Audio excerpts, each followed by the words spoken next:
zanjye, winunge imbere nanjye nginyuma, ndakwisabiye Mana nkubone.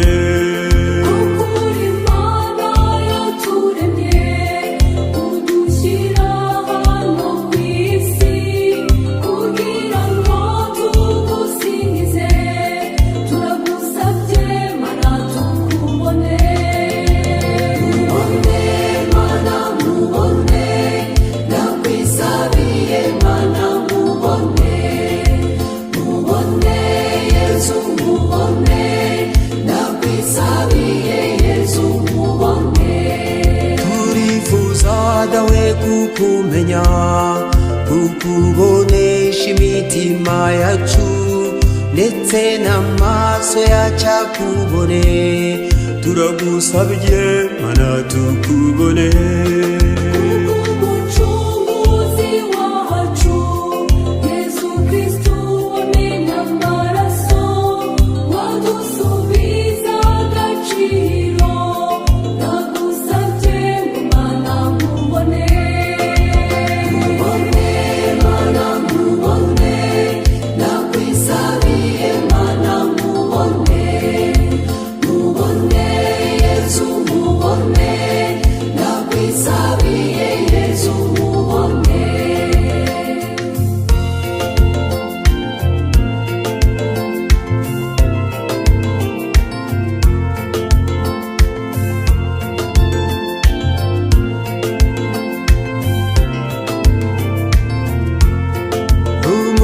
Amaso yanjye, fungura umutima wanjye, zibura amatwi yanjye, subiza ubwenge Mana nkubone.